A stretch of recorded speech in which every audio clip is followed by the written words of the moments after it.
am Deanna Moffitt. It is Sunday night. It is 6 p.m. This is where I am coming to you, Moffitt Talks Live. Talk about consistency.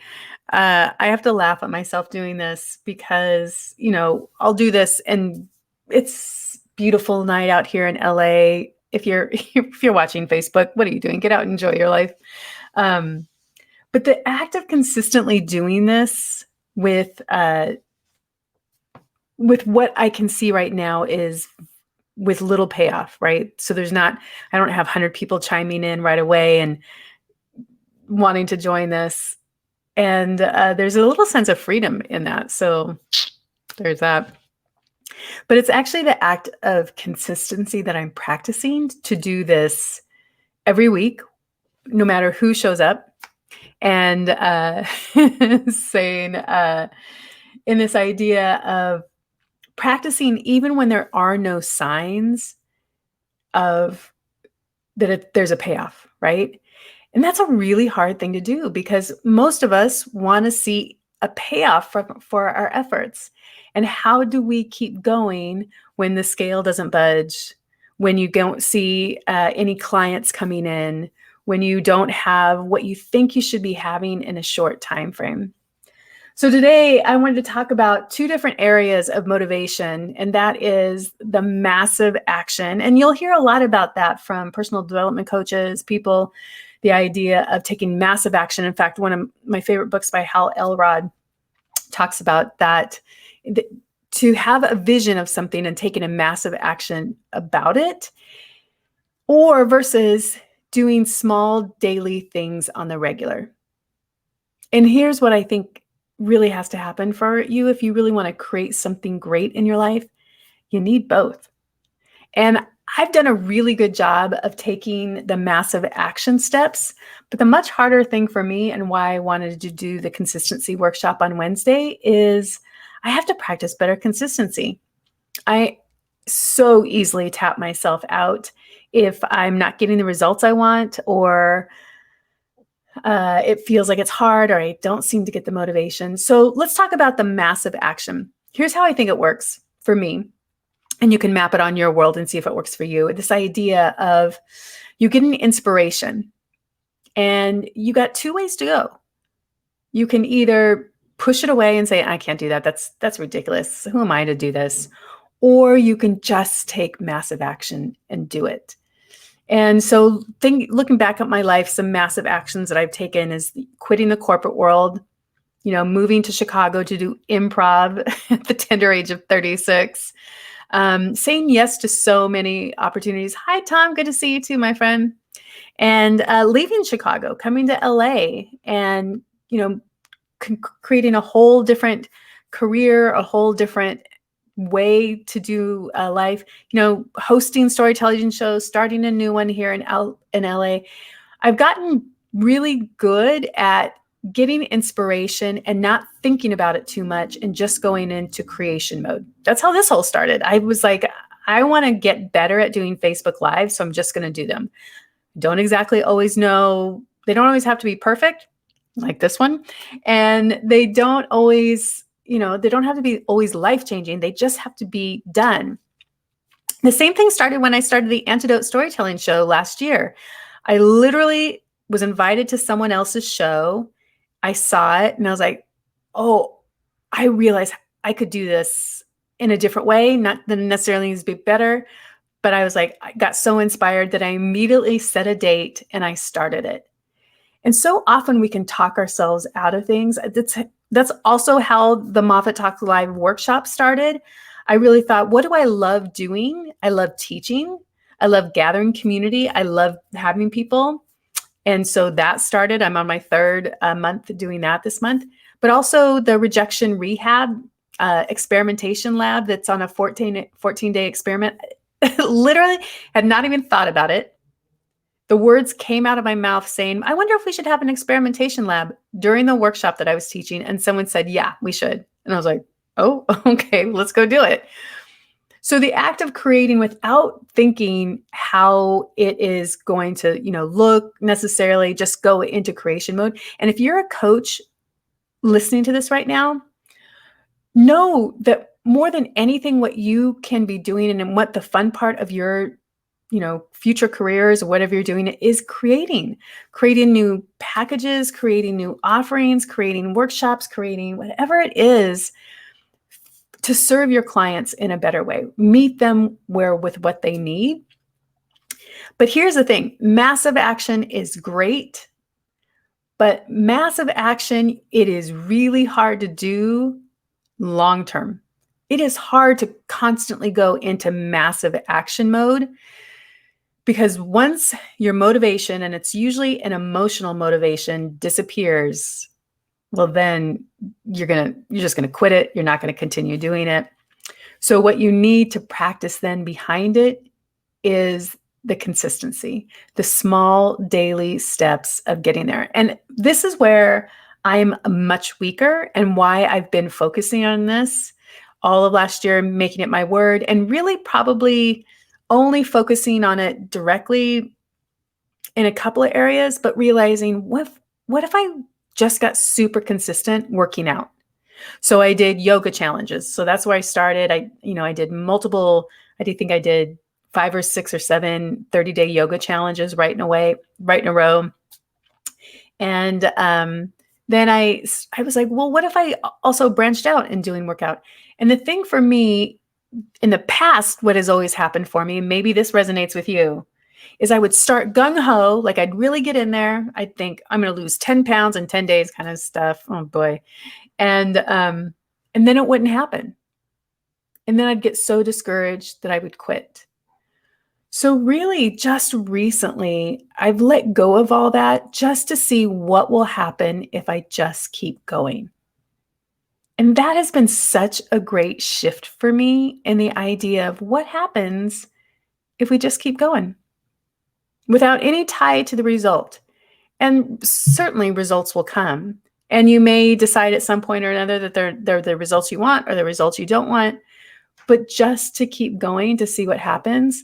And how that has shown up in my life with, doing the work that I do, both in the corporate world and with coaches, or with Journey and life coaches, new life coaches, just showing up. Because here is the deal, man. What I realize is just the simple act of showing up elevates you among so many people, because so many people just won't show up. They won't just keep going because motivation on emotion alone is impossible. It's going to wane at some point. So we need to find, after we do this big, massive action, whatever that is, and your massive action is going to be different than mine, right? So I've moved cross country twice. I've quit corporate jobs. I've quit, high paying salaries. I've created things, lots of things, but your massive action can be really different, whatever that feels like for you. And then what we need to find out is that really more personal driven mission, or, the vision of where you want to go that's going to keep you going in the dark times. And that's where consistency comes in. Yeah. I love it, right? Just showed up in high school. I love it.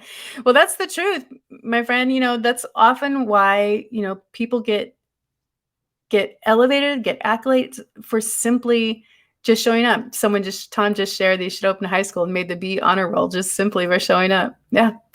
And I want you to just think about where in your life, and if you're watching, just share with me, where in your life would you like to see a little more consistency? Or what's one big massive action you would love to take? What's one big massive action you would love to take? Or where would consistency help you in your personal or professional life? And I think when we talk about consistency, I personally think if you've been a wild card, because for me, for so long, and maybe this resonates with some of you, that consistency felt like a dirty word. The idea of consistency just felt like I was like trapped, like I was an improviser. I wanted to feel wild, and I didn't have consistency growing up. I mean, at all. So I really didn't know anything about it. I didn't know how to have it, how to create it, how to attain it. And it felt really constricting to me. And then I realized, oh, consistency is where the gold is, as crazy as this sounds. And part of it is when we think about creating a mindset of resilience or a mindset of power, personal power, that comes from consistently catching a weaker mindset or a mindset that isn't serving you. Because, that mindset could be just running around the track like a wild horse. But what we want to do is be really consistent with our thoughts. And the deal is, what I realized is I was being consistent, but I was being consistent with the wrong things. I was consistently stepping out and not finishing the things I wanted to finish. I was consistently stopping myself from trying the big, massive actions. I was consistently allowing my emotions to tell me whether I should or shouldn't do anything, whether I felt like doing something or not. So I was being consistent, but I just wasn't being consistent in a way that could really serve me or a way that would really help me.